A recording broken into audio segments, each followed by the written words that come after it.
Om Sahana Vavatu Sahanau Bhunaktu Sahaviryam Karvavahai Tejasvinavadhitamastu ma Vidvishavahai. Om Shanti Shanti Shanti. Hari Om. Shri Guru Pyo Namaha.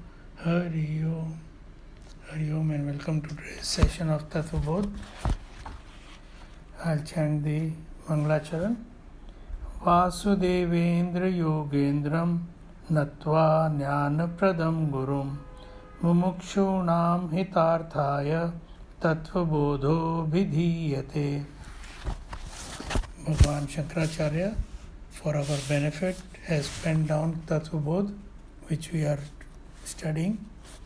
And the tattva that he has shared with us is that Atma Satyam Tadanyat Sarvam Mithyeti. We have studied about the Atma, what does it mean, how it is not the body, the gross body, the subtle body and the causal body, and how it is not the Panch Koshas, and how it is the witness of the three states, and what is its swarup. Having studied about the Atma, which is Satyam, so what remains is what is Mithyeti. Everything else is Mithyeti. What is everything else of which we are also a part? That now Bhagavan has taken up, and in that he says we shall study the creation of 24 things that we read about. What are the 24 things? The 5 karmendriyas, the 5 jnanendriyas, the 5 pranas, and the 5 what else? The 4 antakaran, Panch Mahabhut. Thank you. The fundamental thing. So we are going to study these 24, how they have come about. And in that we have already made a beginning. The concept of Maya has been reduced, which is not but is experienced. So it creates a big illusion. It has 2 main powers. One is the power to cover, Avarana Shakti, and the other is Vikshepa Shakti, which projects. So with these 2, it does all the creation and covers the knowledge of the truth. Maya is also Trigunatmika. It is basically Sat, Rajas, Tamas. So whatever gets created from Maya has the components of Sat, Rajas, Tamas. So yesterday, Anuji, you had made a very good observation that if in Samashti the equilibrium is when the 3 are in equilibrium, then there is no creation. So does the same thing happen in Vyashti? So I've been thinking about it, and it sounds more and more logical that it should be so. If you are in equilibrium, then you are not creating anything. But I can't say for sure, I have not read it anywhere. So if somebody comes across, please share. What happens is that when we do any charcha in Satsang, we have to only speak and say what is written in the Shastras, number 1, or what has been told to us by the Gurus. So this I do not recall having heard anybody say, nor I recall having read anywhere, but sounds very logical to me. And in Gita, we have a verse 28 of chapter 3, wherein Bhagavan says that a jnani does not get attached to anything because he knows that at the end of the day, it's merely the gunas interacting with the gunas. You are 3 gunas and everything else is 3 gunas. So whatever you are doing is an exchange and a play of the 3 gunas. What we call lila he is using this word that it is it is guna guneshu vartante. Gunas are playing with other gunas. So that doesn't mean they are in equilibrium. It is just that they are interacting with each other. And if you are aware of this, then perhaps you can overcome that asakti and have that necessary vairagya which enables you to appreciate Tattvabodha, which is what Bhagwan had said, योग्यता आप में होनी चाहिए.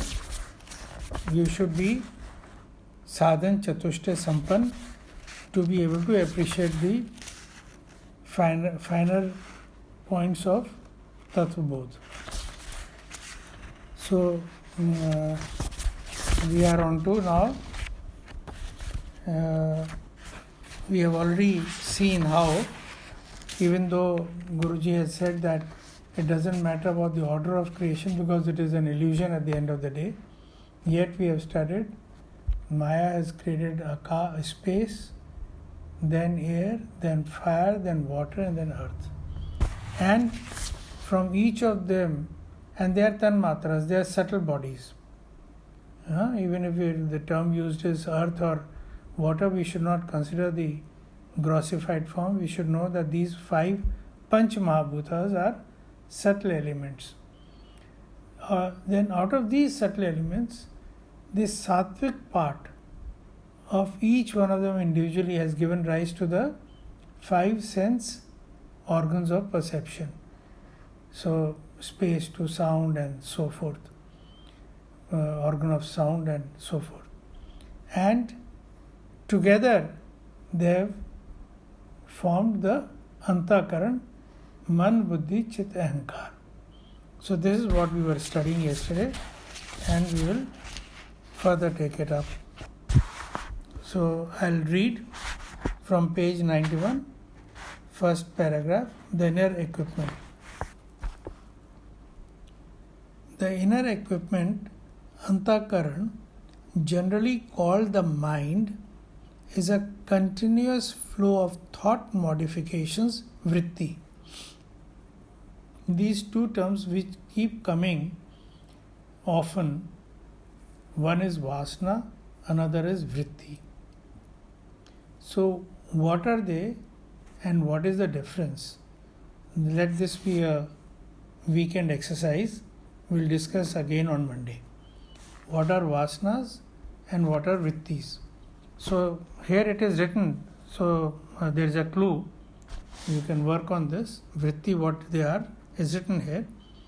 Vasanas we have discussed earlier, but something which immediately brings to your mind what is being talked about when these two terms come up. So it is classified into 4 according to the different functions it performs. What is this for? The inner equipment, antakaran, is classified into 4. For example, the same person called a singer when he sings and a dancer when he dances. So it is the antakaran which is being classified according to the functions, but it remains the same. This is what Puja Guruji is saying. Mind, mana. Thoughts in a state of volition constitute the mind. For example, should I see the movie or not? Maybe I should do so tomorrow. Will I get a ticket? Such a state of vacillation continues till a decision is made. Emotions also constitute the mind. A person dominated by his mind cannot make quick decisions and is often swayed by his emotions and moods, likes and dislikes. So whenever the antakaran is engaged in this kind of a vacillation, that part is called the mind, and made famous by the Shakespearean lines, to be or not to be, in Hamlet. So that part is the part of the mind, and that often is also referred to as Hriday, as the heart. place of emotions. But man is a more prevalent Vedantic term. The moon is the presiding deity of the mind. We have talked about presiding deities earlier. So moon is a presiding deity here. The phases of the moon keep changing like the mind. How the moon affects the mind can be seen in a lunatic asylum. Lunar means caused by the moon. Lunatic comes from that, it seems. Mental disturbance in patients is seen to increase on new moon and full moon days. Most psychosomatic diseases also worsen during that time. So the idea being that it is not something which has been just mentioned in the Shastras. It bears relationship to what is observed in daily life. If you say the moon is a presiding deity of the mind, you can see its effect in our daily experience. Intellect, buddhi. Thoughts in a state of decision constitute the intellect. So this is also part of Antakaran. That part of Antakaran, or that role of Antakaran where it is decisive. Okay, yes, I am going to the movie today. That is the role of the intellect or the buddhi. Reasoning, observation, conclusions, and so on are functions of the intellect. An intellect-dominated person is called a rationalist. He or she can think logically and decisively, but one must be careful not to become a dry intellectual bereft of tenderness. The presiding deity of the intellect is the omniscient creator Brahma. All knowledge and creative ideas arise in the intellect. Now, Brahma and Brahma, they are two different terms. Brahma is the ever Nitya, which in English is called Brahman. Brahma is the creator. It's an entity. Brahma is not an entity, it alone is, everything comes from it. Ego, third thing. Ahankar. The thought, I am the doer, is the ego. The ego does not mean pride. That is a usage. But here in Vedantic sense, ego is the doer. It is the sense of individuality or the notion of doership. Some are proud while others are not, but all have the notion of doership except a realized person and the Lord. The mind, intellect, memory, remembered thoughts keep changing, but ego is there with every thought. It owns them as I doubt. Who's saying I doubt? It is the mind. And I decide. Who's saying it? The buddhi. And I remember. Who remembers? The chit, which we are going to read. My anger, my idea, and so on.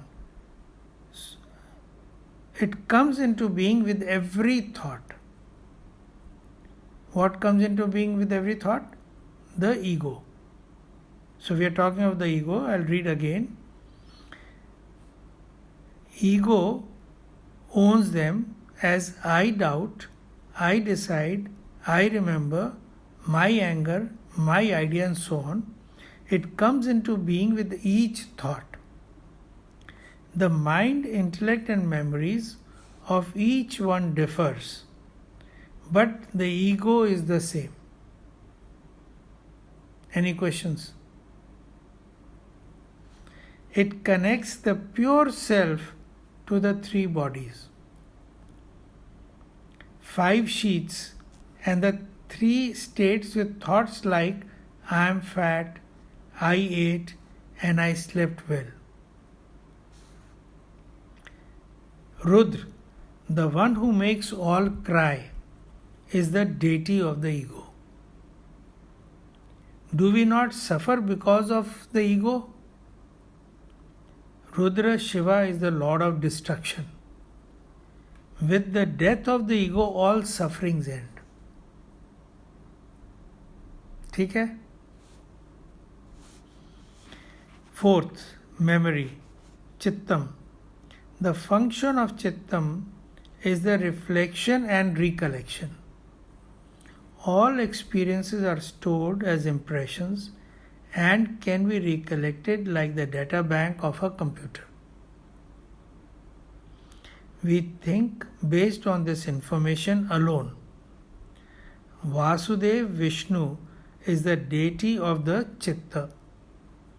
Vishnu is said to wield the noble quality Tattvabodha. Only when we are calm and sattvic can we clearly reflect and easily remember facts and events. So, if we are in a state of turmoil, agitated, angry, we tend to forget everything. So, when you are in a sattvic state, then your chit works best. Any questions? We have finished what came from the sattvic aspect of Maya. So, the 4 parts collectively and individually the Panch Karmendriyas. Jnanendriyas. Now we are coming to the Rajasic aspect. The evolution of the Rajas aspect. Etesham Panch Tattvanam Madhye Akashasya Rajas Amshat Vag Indriyam Sambhutam. This first one I will explain, everything else is the same. Etesham Panch Tattvanam Madhye, from the Panch Tattvanam, from the Panch Mahabhut. Akashasya Rajas Amshat. So what are the Panch Mahabhut? Akash, Vayu, Agni, Jal, Prithvi. So from the Akashasya Rajas Amshat, from the Rajas portion, Amsh portion of Akash. Earlier we did the Sattvic, now we are doing the Rajas. What has come? Vag Indriyam Sambhutam. Vag Indriya is the organ of speech. Vag. So now all these that come from the 5 great elements, Panch Mahabhut, from the Rajas aspects, are the 5 organs of action. Earlier it was 5 organs of perception from the Sattvic aspect, now it is 5 organs of action. And from the combined Panch Mahabhut, their Sattvic aspect came the Antakarana, from the combined 5. Now from the combined 5, the Rajasic aspect of that gives us the Panch Pranas. So the 5 organs of action and the Panch Pranas come from the Rajasic aspect. So first we have seen Vag Indriya is from Akash.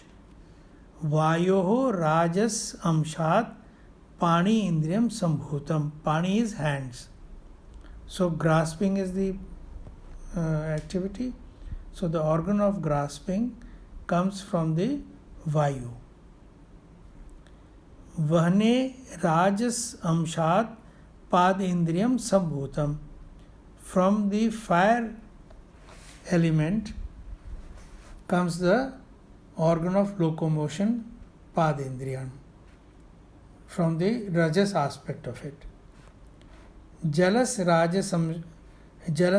Rajas Amshat Upastindriyam Sambhutam. So from the water Rasic element, Rasic aspect of the water element comes the organ of procreation. Right? Prithviya rajas amshat gud indriyam sambhutam. So from the Rajasic aspect of the element earth comes the organs of excretion. Etesham samashti rajas amshat panch pranaha sambhutaha. And from all the elements put together, the Rajasic element gives rise to panch pranas, the 5 pranas that we have already studied. So I'll read out what Swami Tejomayananda ji has written. Among these 5 elements, from the Rajas aspect of space, the organ of speech is formed. From the Rajas aspect of air, the organ of grasping. The hands are formed. From the Rajas aspect of fire, the organ of locomotion, the legs are formed. From the Rajas aspect of water, the organ of procreation, the genitals are formed. From the Rajas aspect of earth, the organ of excretion, the anus is formed. From the total Rajas aspect of these 5 elements, the 5 vital airs, pranas, are formed. Rajogun is characterized by activity. What is Satogun characterized by? Knowledge. And now Rajogun is characterized by activity. So all those that were associated with the Sattvic aspect were all related to the knowledge aspect. And as I said earlier when we were doing the theory of creation, you will find different theories of creation dealing this subject differently. Don't let that confuse you, because broadly they are in agreement. Right? So this is one of them, and we are studying this. Rajogun is characterized by activity. So wherever there is activity, it is the manifestation of the Rajasic aspect of Maya. The 5 organs of action respond to the world by activating the body, and the 5 pranas supply power to all the functions of the body and keep it alive through the physiological functions. Should I read again? Clear? Hence, both are the manifestations of the Rajasic aspect of the 5 elements. Right? The unmanifested condition. So far we are talking of the manifestation of all this. Now the unmanifested condition of the 5 elements and the 3 qualities is the causal body. The manifestation of the Sattvic and Rajasic aspects, the manifestation of the Sattvic and Rajasic aspect of the 5 elements constitutes the subtle body or the subtle world.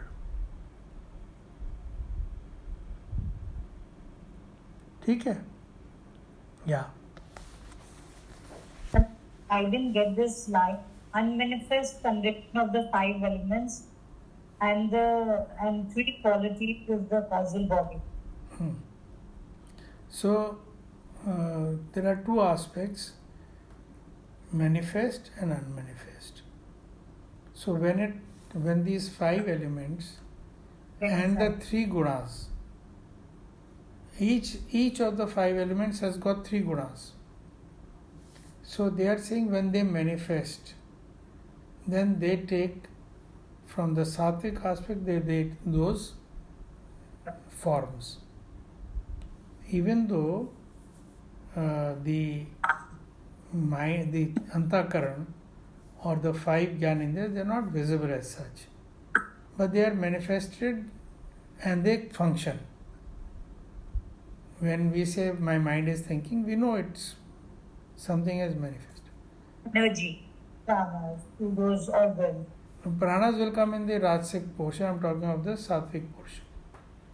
So, whether the Rajasic or the Sattvic, they are all manifested entities of the Panch Mahabhut and the three gunas coming together and giving these rise to these manifestations. Now, the Panch Mahabhut, which are not manifested and which have these three qualities, they form the causal body. This earlier also, like I thought they would explain it. So, because earlier in causal body also we read the same thing, that the unmanifested, this thing 5. So when you go into deep sleep, you don't experience anything, or nothing is manifest. Now, whatever was there during waking and dream goes into the causal body in seed form. It is no longer manifested. The moment you come into the dream state again from the deep sleep or waking state, that seed sprouts into manifestation.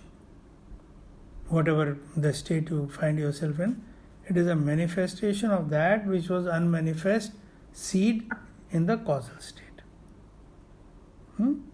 So that. So, when we are of our is the states of sleep.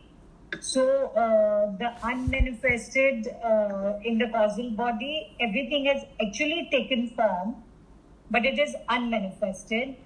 And in the dream stage, it's kind of starts taking shape, and finally the action happens in our waking stage. Yes, you are right. Dream state also. You're mute. Yeah, you are right. Dream state also there is action, but it is an illusion. Yeah. Only the mind is doing all that. But yes, they have sprung to life. They have manifested what was unmanifest in the causal state. So that seed form is our vasana. Vasana. Yeah. Why you have got your birth? Because you have got some vasana, which you are living out. Pain does. ठीक है. So that is in your causal state, it is in a dormant form. Okay. It is in a unmanifest form. It manifests when you wake up or you come to dream state. Right? So, any other question? We have another 2 minutes. I don't want to start this reading because it's a slightly complicated, and I don't want to hurry it up. This tamas, the evolution of the tamas aspect. And next time you sit with a paper and pen to note down, because it's a slightly tricky thing to understand mentally. If you write it down or jot it down, it will become very clear. It's not difficult, but it becomes easy, as they say. So, should we wind up, or you have something else to ask? So, what is interesting and engaging for you in all this study? What is? Yeah, what are you finding interesting in all this? I think the whole concept, I mean, this was all, it's all very new to me. So, and like at least in, I remember you had given me that exercise to read one of the lectures of Swami Tejomayananda. So there he was talking of Bahikaran and Antataran, and I had absolutely no idea what it meant. And I remember you explained me when I translated his talk, and it's just getting more clear now. I mean, at that point of time, I just took it, apne way se define kiya. But now everything is becoming clear. Like I used to always think mind and intellect are two separate. I thought intellect is even more subtle than mind. But now, as we read today, mind, intellect, ahankar, and even chit, they're all parts of the Antakaran. It's just at each phase, what is your thought process? Accordingly, you will say whether intellect is at play, or mind is at play, or chit is at play, or its ego is at play. Yeah. So I think very, very interesting. I last 2-3 classes I found them. I mean, this we really need to know all this. You see, if you are studying Vedanta and you don't know all this, then you are lost. Yeah. And that is why Tattvabodha is a very, very fundamental and very important and essential book if you are entering Vedanta. Yeah.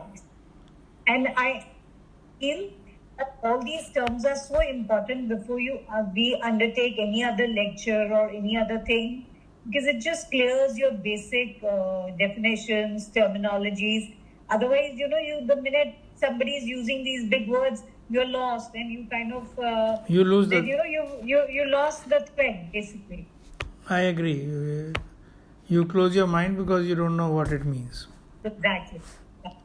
Chalo, good if you're finding it interesting, because sometimes it can get a bit taxing for those who have no interest in it. I always read back and also listen to the recording, and I think it really helps. Yes, Good. I'm liking it a lot. Yeah, no, you must be liking it, otherwise you won't have asked that question. And you must be liking it, that's why you asked that question. And you must keep on questioning the way you are going. It'll do you a lot of good. Chalo, I'll close it. Om Purnamada Purnamidam Purnat Purnamudachyate Purnasya Purnamadaya Purnameva Vashishyate. Om Shanti Shanti Shanti. Hari Om. Shri Gurubhyo Namah. Hari Om. May the Lord's blessings be with us, and may we reach our destination. Hari Om.